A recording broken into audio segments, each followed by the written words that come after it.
sure everybody can hear me. Hello, everybody. Thank you. I don't know who convinced you to let me up here, so thank you. First off, you guys already kind of know who I am, but for those of you who don't, my name is Allura, Florence, and like they said, I've been attending Paradox here since February and haven't been able to escape since. But I enjoy it here, just like I hope the rest of you do as well. And so just a little bit about me. I was born and raised and survived in San Bernardino. Yes. And so if a lot of you who are familiar with San Bernardino know what it's like out there, it can be a very challenging city to live in. And so I used my experiences growing up in San Bernardino as the guiding direction for my message today. And so, so the title of my message is going to be Letting Love Echo.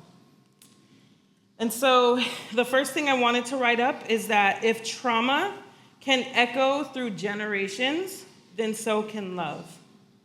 So this is going to be a story about what happens when love refuses to be silent, especially God's love. When love echoes so loudly, it rewrites everything that came before. All right. And so part one of my message today is titled Echoes of Pain. And the subtitle to this portion is I Spent My Life Trying to Belong. And so what you guys will see here are questions on the screen, and I invite everybody to answer these questions to yourself quietly. But being that I'm up here on stage in front of everybody, I'll answer them out loud. And so the first question I have here is, what did love look like for you as a child? And so for me, like I said, growing up in San Bernardino, love really didn't come wrapped up in gift boxes. It didn't come softly. Love really looked like survival. You know, it did look like, when were we going to get our next meal? It looked like independence and self-soothing. It was anything but soft, safe, or secure. And so for me as a child, anything that I could find joy in was extremely vital for me. And so in addition to all of this pain that I was struggling with as a child, there was also other things going on which was struggling with my identity, which would lead me into my second question. Have you ever tried to be someone else for other people? And so, better yet, have you ever tried so hard to be loved that you lose track of who you are? And so for me, I grew up with a Mexican mom and an African-American father. And so, of course, one of the first things that I struggled with my identity was, different racial things and being asked, well, do you identify more as Black? Do you identify more as Mexican? And then, of course, there was the challenge of my hair. It was either not Black enough or not Mexican enough. It was always just in between. And so, of course, in addition to things that I was born with, I couldn't change the parents that I had or the ethnicities I was born with. I also noticed that I was a little bit different because while everybody was ripping and raving over Zac Efron or Jacob and Edward from Twilight, I'm like, but what about Bella? Because, are we not talking about Bella? And although she was a little different, I was like, I guess we're not talking about her. And so I couldn't really put a name to what I was feeling. I just knew that I was a little different. And so as I grew up and I was in high school, I did start living with my dad's side of the family. And I was lucky enough to have multiple guardians. I didn't just get one, I got multiple. And so I just remember that's when I first started getting into church for the first time. And just like my best friend mentioned, if you've ever been to a Black church, you're there for 12 hours a day, unpaid. And so, I was in the choir. Everybody was going right, I was going left. And when we had a march in, I was stepping on the back of the heels of everybody in front of me. That was the first time I really started loving being a part of the church. But as time went on, I remember when a cousin of mine passed, and one of my older cousins said, I was dressing up for a funeral and I wore a button-up, and he was like, well, why would you wear a button-up? Do you think she'd want to see you at her funeral wearing that? And I'm just thinking to myself, well, I don't think it matters for one, but that was one of the things that made me start questioning my identity as well. Definitely didn't make me feel any better about what I looked like. And then, of course, also being told, once I did come out, being told by some of my guardians, well, if you want to be lesbian, that's fine. You just have to be the feminine one because being the butchy kind is ugly. And so I'm just kind of sitting there like, I don't know if I should feel happy that like you guys aren't kicking me out, but I also am masculine too, so this doesn't make me feel good. So as time went on, I remember in high school, me and my other best friend who now lives in Texas, who's watching from online, hello. The first time I ever got to sneak a tuxedo and I wore it to winter formal, and I was able to take a picture with her, which you guys will see shortly. And so my family found out that I wore a tuxedo, and so by the time that prom rolled around, they were like, well, we'll pay for prom, but our one condition is that you have to wear a dress. Well, I didn't want to miss out on prom, obviously, so I agreed. And so that's the picture you see of me there. I look beautiful as always, Thank you.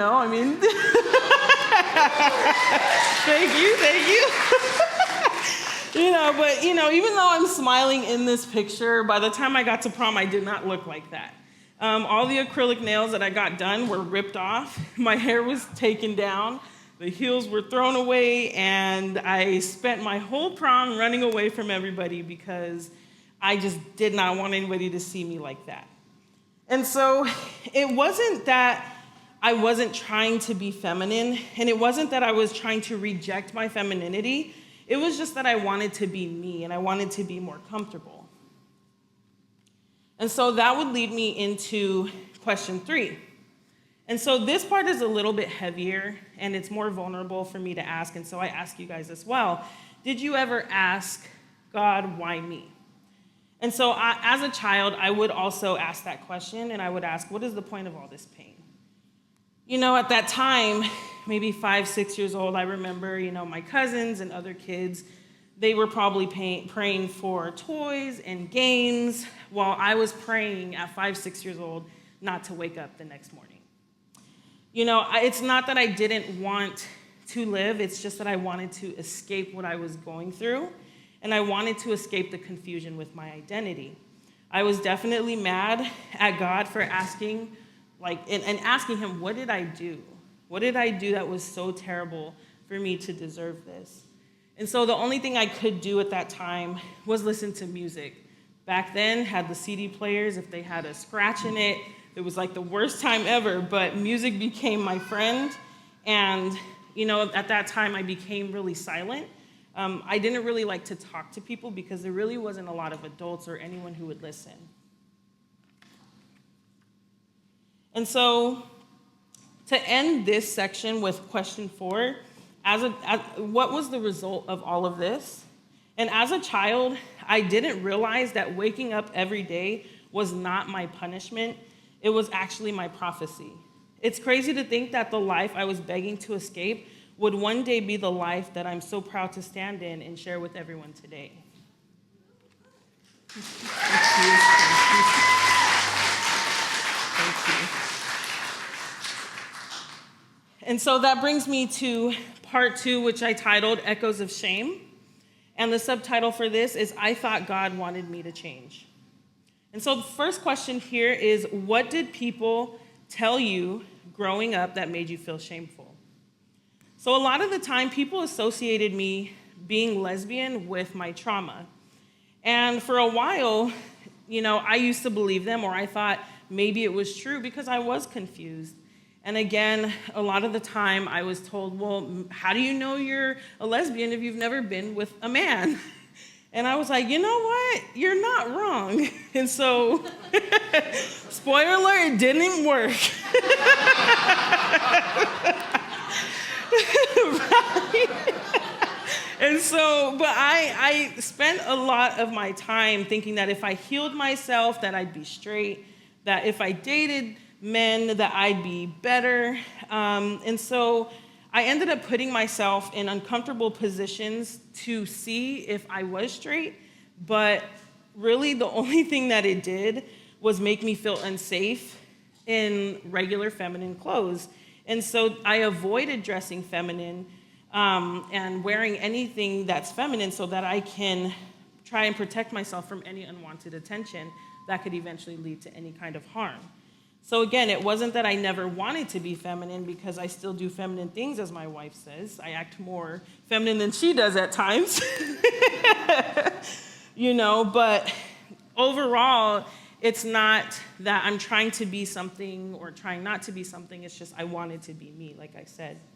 And so the second question that I'll have here is, how did silence become your best friend? Well, like I said earlier, silence became my best friend as a child, but even into adulthood, there were a lot of moments, like I'm sure all of us had, where silence also showed up. And so there was an experience at work where I remember talking to coworkers and telling them, "Oh my gosh, you look beautiful today," or "I love that shirt." And so there was one particular coworker who was kind of upset that I complimented her, and so my boss had to pull me into the office, and she said, "Hey, Allura, I know you're trying to be nice, but you're making people uncomfortable, so you need to keep your compliments to yourself." And so I didn't know at the time what I did wrong. I just knew that I was being kind, but I didn't realize that my kindness was being labeled as a threat because of my queerness.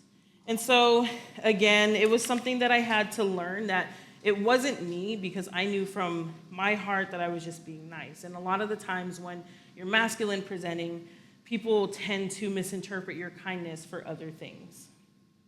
And so question 3 is, what did you do to try and fix it?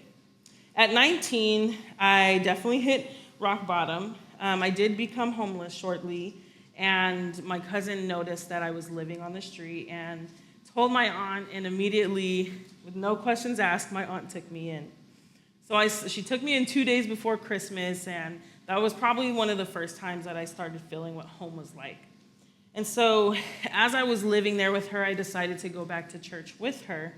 And I loved it. I got really involved. It was really inspirational for me. It felt welcoming at first, but then when I wanted to take the next step and pretty much take the opportunity to try and inspire people by doing youth ministry, I just remember being slid one piece of paper that says, "Well, you can do this, but you also can't be gay, because the Bible says that LGBT people are groomers, and we can't have that."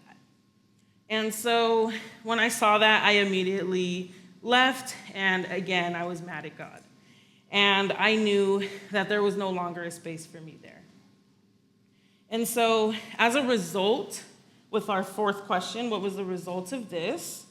I ended up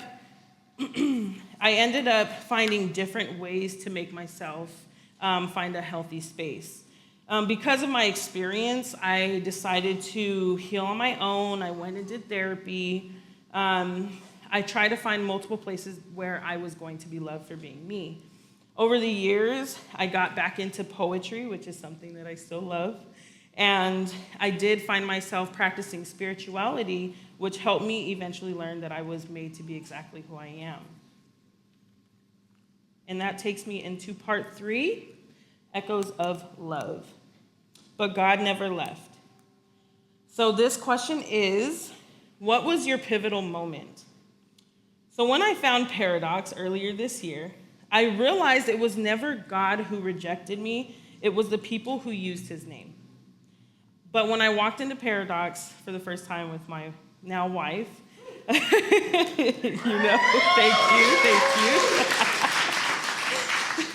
you. I wasn't just tolerated by everybody here, I was actually celebrated. They showed me that there was room at the table for me. And I can literally remember the first day walking in, I'm nervous, I'm fidgeting, my hands are sweaty like they always are, even today.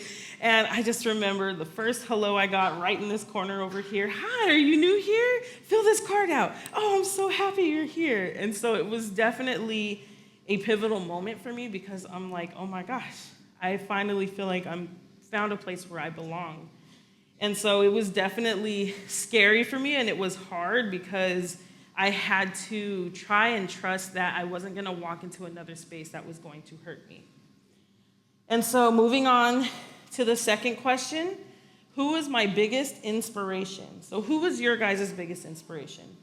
And before Paradox came, there was my Aunt Jeanette. Some of you have been able to meet her prior, but she is the most God-fearing, Bible-studying warrior woman.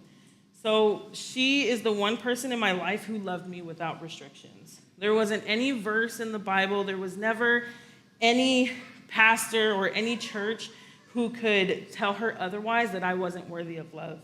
And she showed me that I was always worthy of the love that the world refused to give me. And so when I felt her genuine love and her, once again, not just tolerating me, but celebrating me, I knew that the rest of the world had no excuse to love others like myself once I saw that she could love me. And so with that, she does have so for question 3, what makes them so special? And so my aunt is one of the strongest women I know. She battles with something that's called mixed connective tissue disorder, Raynaud's syndrome, scleroderma, etc. So pretty much her immune system attacks itself. And so she definitely deals with a lot of pain. And one of the symptoms of her diseases is that she doesn't produce a lot of moisture within her body. And so therefore, I don't know if it's because she's spicy or if she is just not emotional or it's her disease, but she really does not cry. But last year, I do remember talking to her and learning that her disease has been progressing. And so they do have her on one of the strongest chemo medications that you can, which at this point, it's just to slow down the progression as much as possible. And so we did have a heart-to-heart, and of course we cried. That was the first time I've ever seen her cry. And, she did tell me that her dream for me one day was that she would like for me to share my story. And she's known everything, the ins and outs from beginning to the end, and she always tells me that my story is one that she believes could save lives. Oh, sorry.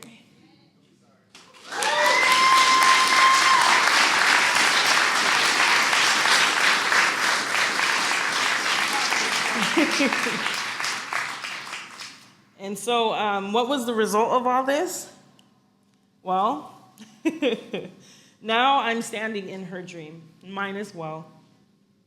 How lucky am I that I'm able to stand here today sharing my story and honoring my aunt while she's still alive, still spicy as ever, smiling and thriving as best as she can.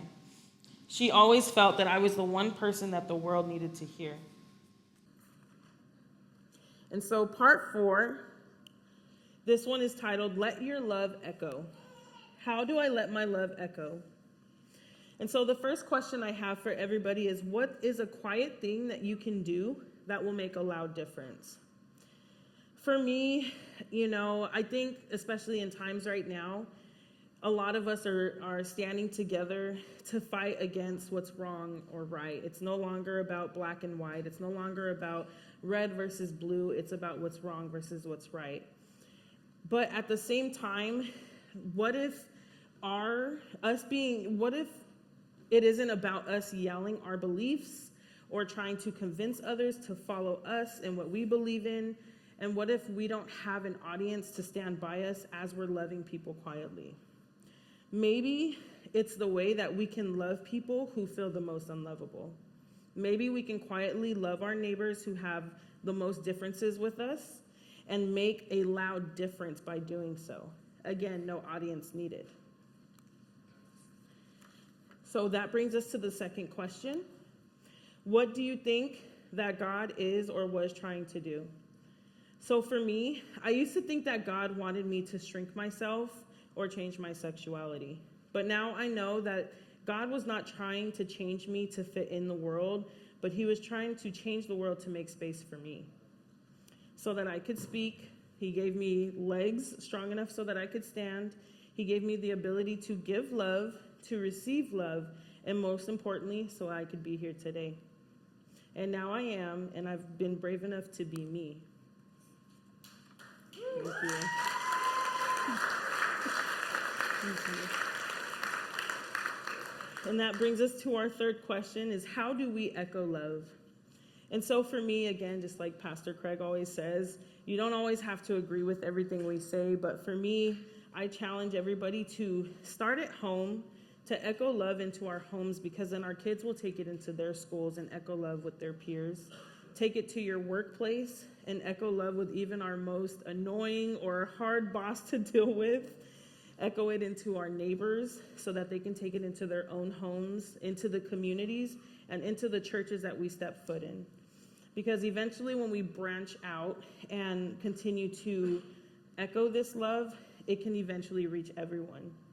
And when we let love echo, we're giving others the permission to believe in their own worth as well. And so question 4, what is the result of this? So if you've ever felt like you were too much, too loud, too different, or if you ever felt like you were not enough, if you've ever felt like you've begged God to relieve you from your pain, or felt like you needed to change to be loved, just know that you are always enough as you are, and that God never left you even when people did. And so if my message teaches you guys anything today, it's that love echoes. This love changes lives and echoes through people just like you and me. I challenge everyone to continue letting love echo in all difficult spaces and let the world move towards being more loving and more accepting people. And so I close with thanking everyone today for allowing me a chance to share my message with you. I hope that you guys could take something positive home today and realize that any one of you could be the next positive inspiration in someone else's life, or even be the next person to share your life that can save others' lives by doing so. Thank you.